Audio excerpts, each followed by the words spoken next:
far removed from natural living that John was trying to teach.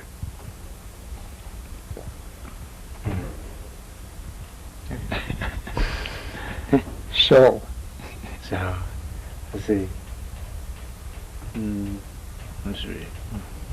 Another point that might be interesting is that the person Jesus was a spiritual being which John found on the Jordan. He speaks of the Word and the Son of God and so forth. This is something that is invisible and not a physical person. Physical person comes in with trying to compromise the Son of God, or the third person in the Trinity, a spirit with a physical person. So they say the Son of God had two natures. One was physical and the other was divine. The divine person was the invisible Son of God, but to mix that up with the flesh being gave us what they call a hypostasis, that is a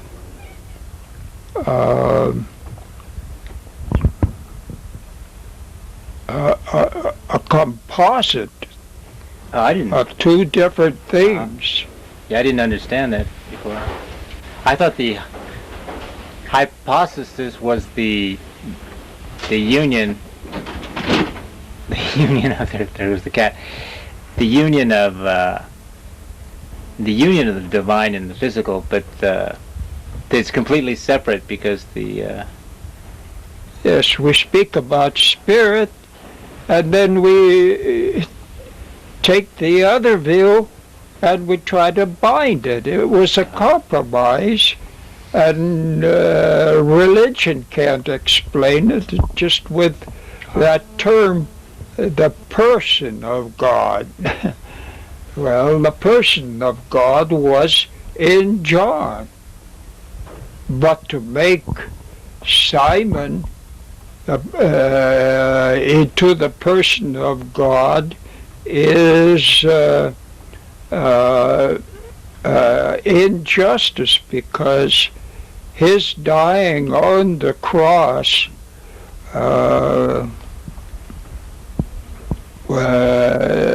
and his record as a criminal and an assassin is incompatible with divinity. Mm-hmm. And later, but after the crucifixion, he repented, right? And then he changed his life.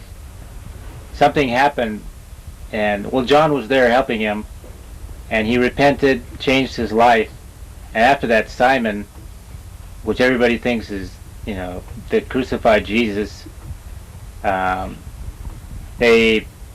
Yes, because when they speak of the crucifixion, they talk about Simon of Cyrene, which does not refer to the country, but the Syrian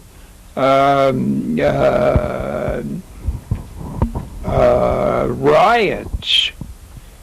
Oh, I didn't know. So,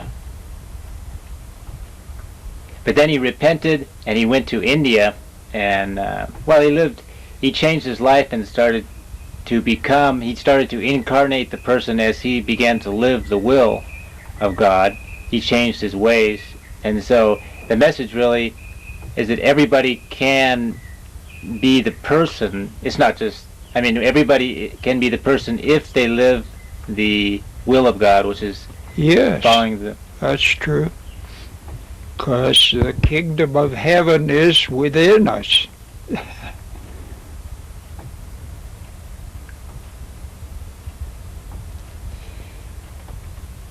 Okay, and and for the next question, so, to change the subject, how does the cat like? The cat is vegetarian now. How does, Yes, the cat's a vegetarian.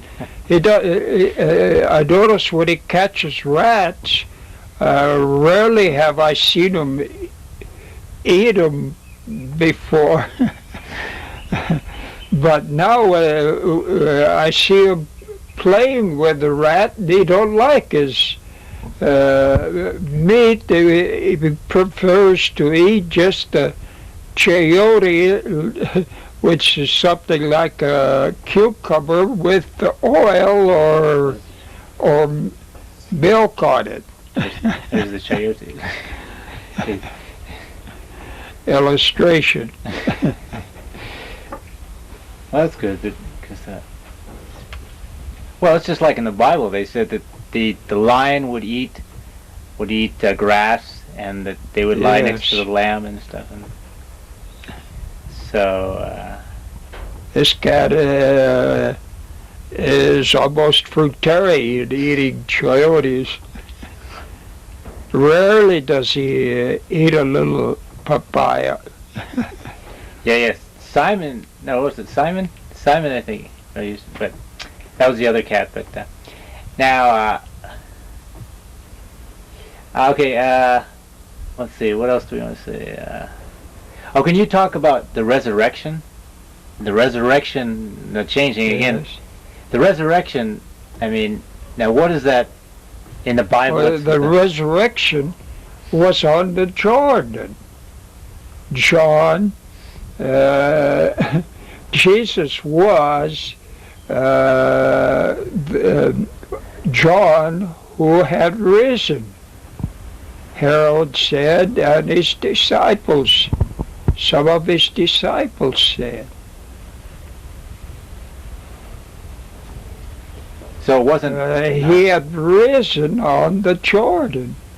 He no longer was the person that he was before his experience on the Jordan. That's why he says, unless a man be baptized with living water and the Holy Spirit, he can't enter the kingdom of God.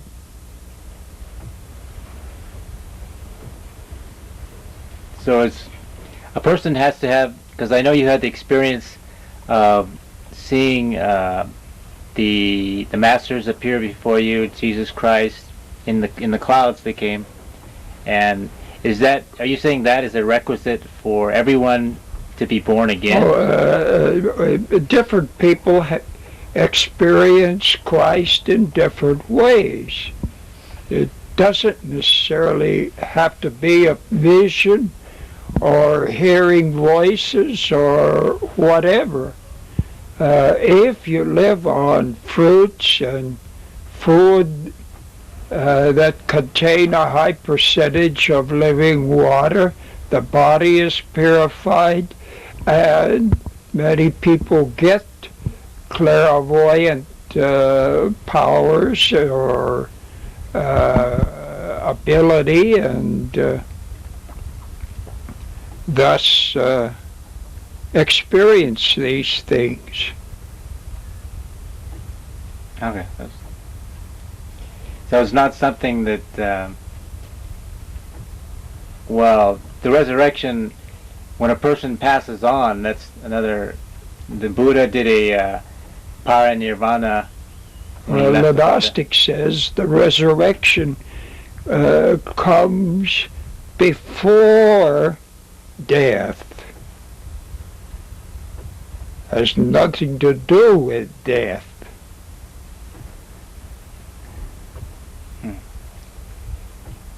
And if you read the Gospel of John, he tells about teaches that Jesus teaches that the resurrection and the life is before death.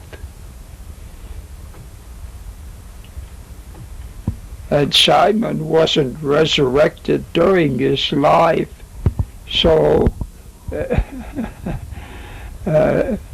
that's why he was crucified. He died. Whether he resurrected or not, in his revivification, that wasn't what Jesus really was applying it to, although it has a partial meaning that way.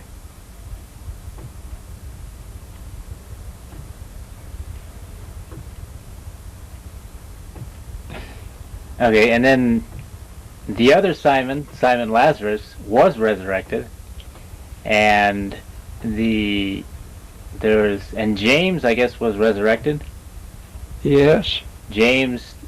Yes. Simon Most of the apostles, they say that they rose from dead, but a lot of this we can have complete certainty, because the whole story of James going to Spain and Lazarus to France or Gaulis is tradition.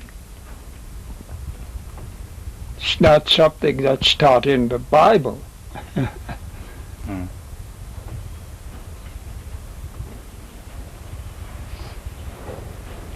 So, okay. So, but it's important. It's important to read the book, because that explains everything, and then to, well, so how should we, let's see. Anything you want to, a few final words you want to say? Or you want to gong the bell or something? You play the gong. Okay. So, okay. And yeah, that's fine. Now we've arrived now to this is the Huertillo. This is the part I bought for, it's about 1 hectare, and up there we have it's called Taranza, and it's about 3 hours from here. It's like the temperature of Loca. It's cooler, but here's the valley of the Shambhala Valley, the Condaguana Valley. The Condaguana Creek comes through here. This is the beginning of my land, and then down here we have the limon dulces. Limon dulces is an interesting fruit that is it's a tropical lemon, but it's not sour, it's sweet, and makes the greatest juice. And you can see the cherimoya trees, and we just planted some bananas down there. Bananas here are, we'll talk more about them later, but so let's continue on to the house. Okay.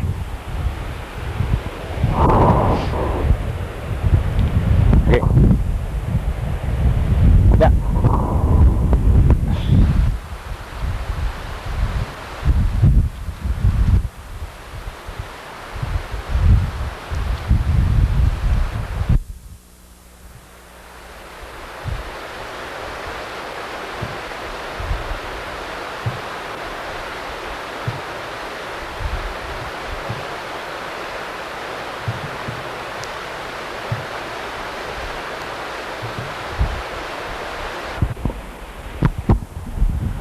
Okay, now here's the vegetable garden. We have it's interesting, the escarole grows really well. That's the green stuff right there. And then the red lettuce really comes up well. Vegetables just do well here. It's like the climate is very well. It's very good. And there's cabbage. It's kind of warm for cabbage, but it's coming up. And we have the more lettuce and beet greens. And on this side, we have over here the piñas.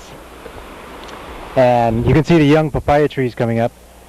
We planted hundreds of papayas here, and you can see this is the papaya tree, the young papaya tree. It's about a few months old. Now here's the fig tree, and let's see, where's we? Oh yeah, let's get a shot of the. Here's, up here is the Pomarosa, the orange tree. You're looking at the large one. That's the orange tree. And on either side, those are Pomerosas, and the Pomerosas, it has that yellow flower, and it's blooming now. There you have the papaya tree there. And then if we pan over here, we have more papaya trees. And this is the banana tree, about 4 or 5 months old.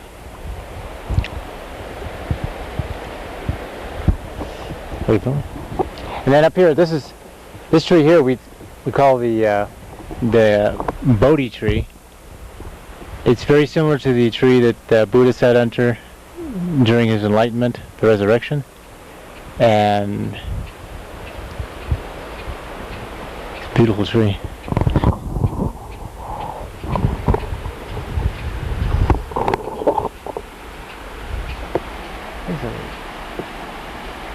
Yeah, la casa. Oh, yeah, uno.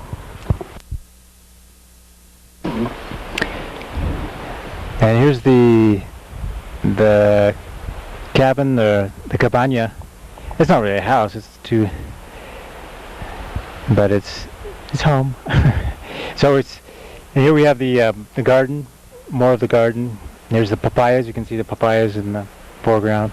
Bananas. They'll be fruiting about in next year, in next spring, I think. And it's just a peaceful life here.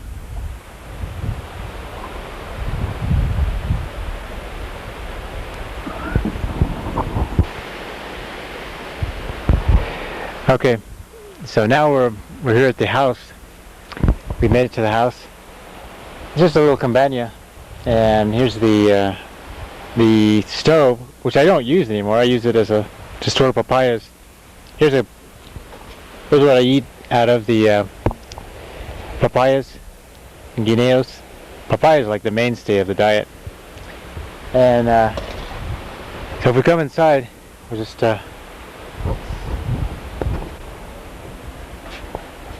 we have more papayas here, and this is really the bread of, the mainstay of the diet is these papayas. And delicious stuff. And then we have the guineos. The guineos are bananas. They call them guineos here. This type there's amazing types of bananas here. This type is the Filipino, and they have the Hortaete, Oritos. There's some incredible bananas here. Bananas, you just don't understand bananas until you eat them here. And then we have the old crucified Jesus there after the crucifixion. And here's the bed.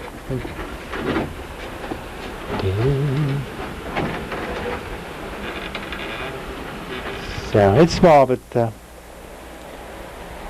it's nice.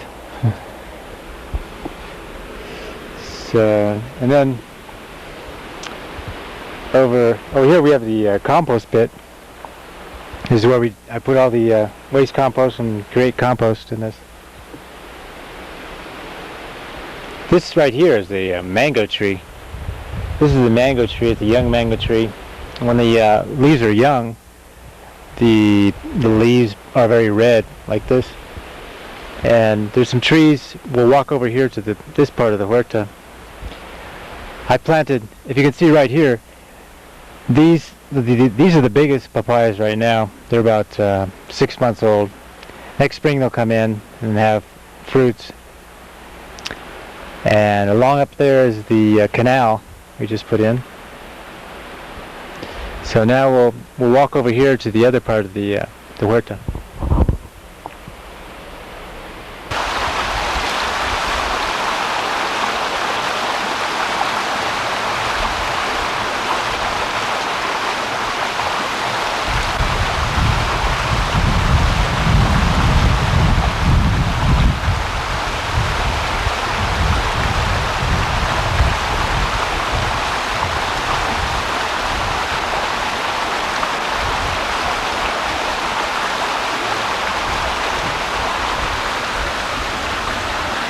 Where I take, this is my bathing spot, my swimming pool.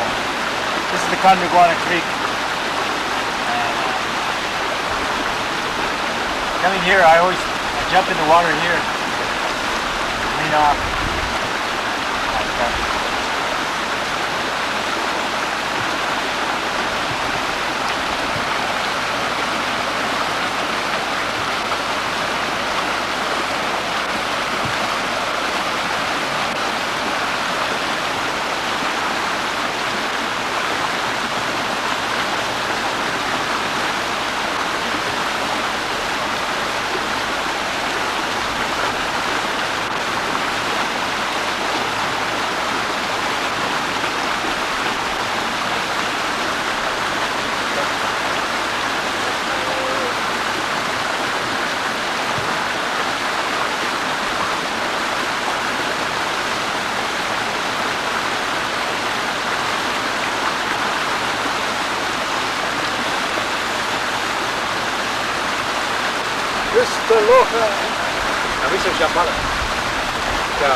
So here we are in front of the papayas, and up here we have the Cerro, the rocky point up there.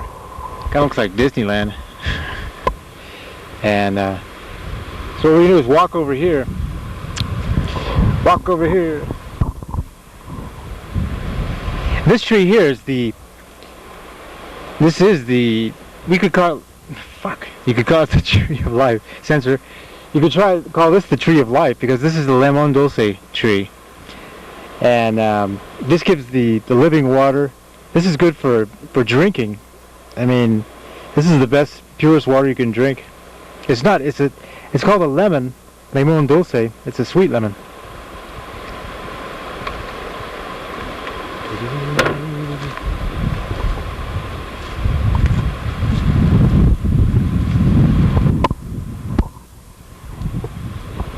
So here we have the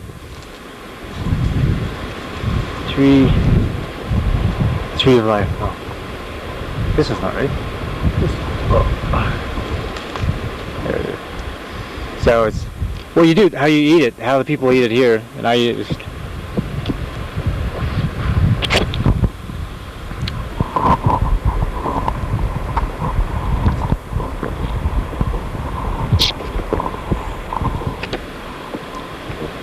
And it's delicious. It's like a sweet, juicy. It's incredible. It's like, I wish you could try it, but just take my word for it. It's delicious. So then if we can walk this way, we'll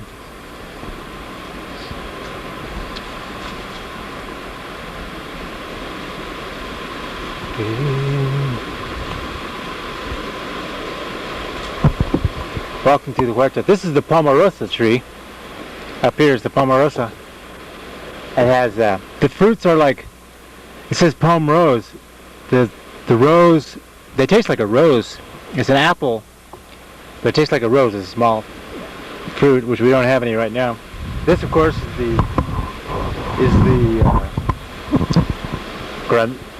granada. It's called in Spanish, or it's pomegranate. And So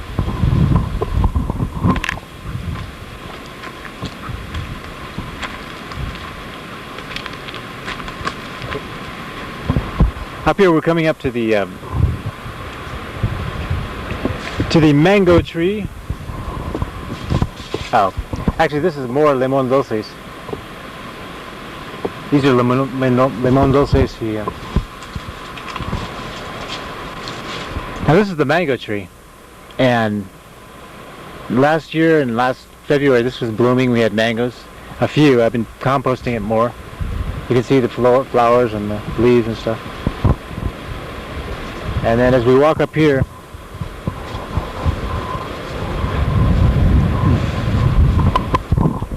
there's more limon dulces. There's a whole the forest of limon dulces, and there's also grapefruit here too.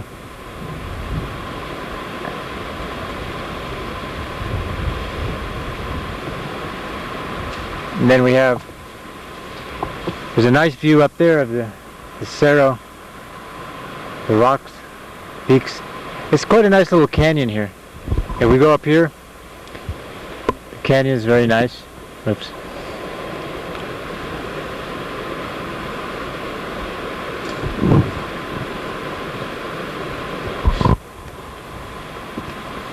And we planted alfalfa down below underneath.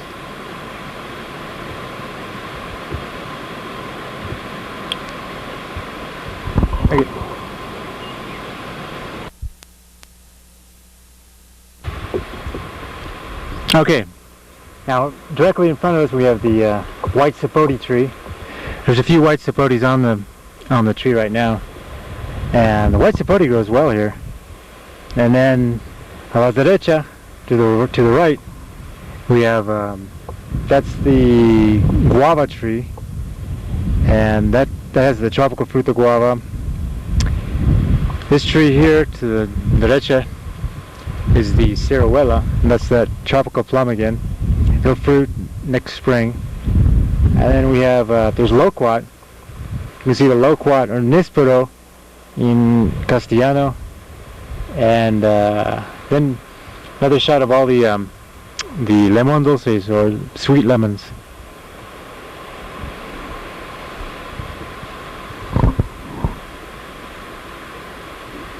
And then down here, we have the canal, the acequia or canal in Castellano, and this feeds all the papayas, young papaya plants we have, leading to the house. And we have the big row of papayas in La Casa, and then we planted a lot of banana trees over there. There's a nice view from Buena Vista desde los Nublas. Es hacia Loja y Vilcabamba. And siempre hay una, hablando en castellano, there's always a rainbow. Many times there's a rainbow right across that vision right there. And up here, panning up, we have Mount Shambhala.